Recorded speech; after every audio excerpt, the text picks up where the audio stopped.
جو مثالیں قائم کی جا رہی ہیں اس کی میں سمجھتا ہوں کہ پاکستان کی تاریخ میں اور جمہوریت کی تاریخ میں اس بھونڈے انداز کی کوئی مثال نہیں ملتی کہ آپ کو پتہ ہے اس سے پہلے جو ہے وہ یہ سیاسی طور پہ جو یہ پارلیمنٹ ہوتی ہے یہ سیاسی کعبہ ہوتا ہے کسی بھی جمہوریت میں، تو اس میں یہاں گھس کے انہوں نے ہمارے 10 ایم ایل اے کو گرفتار کیا بھونڈے انداز میں، ان کو جو ہے وہ میل ہینڈڈ کیا گیا اور ان کی ذہنی اور جسمانی طور پہ ٹارچر کیا گیا۔ اس کے بعد یہ لیٹسٹ واقعہ جو ہے اب پرامن احتجاج کے لیے جا رہے تھے اسمبلی کا گیٹ بند کر دینا، میں سمجھتا ہوں کہ یہ جمہوریت پہ جو ہے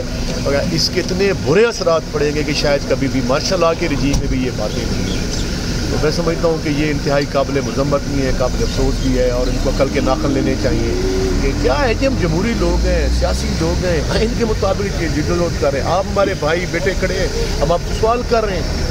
ہم آپ کو جواب دے رہے ہیں۔ میرے ہاتھ میں کوئی کلاشنکوف ہے یا میں نے کوئی خود کو جیکٹ پہنی ہوئی ہے یا میں کسی کو کوئی کیا کرنا چاہ رہا ہوں، کسی قسم کی کوئی بات نہیں کرنا چاہ رہا۔ یہ سمجھتا ہوں کہ انتہائی قابل افسوس ہے اور ان کی مذمت کرتے ہیں اور اس قسم کے اقدامات نہیں ہونے چاہیے۔ نشان چھین لیا، انہوں نے مارا، ہمارے ہر قسم کا مینڈیٹ چھین لیا، آپ سپریم کورٹ کا کہنا نہیں مان رہے، اس کا حکم نہیں مان رہے، تو پھر یہ جو باتیں جو ہیں تو میں کیا کہہ سکتا ہوں، اس کا افسوس ہی کیا جا سکتا ہے، مذمت کی جا سکتی ہے۔ اور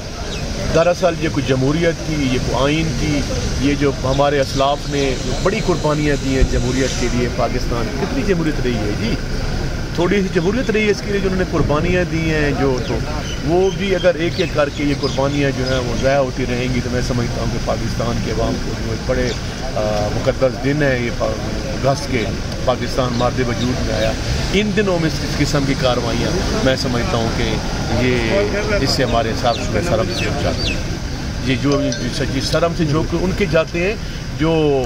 زیادتی کر رہے ہیں، تو ہم جو ہیں وہ پریشان اس لیے ہوتے ہیں، لیکن پھر بھی انشاءاللہ ہم مقابلہ کرتے رہیں گے۔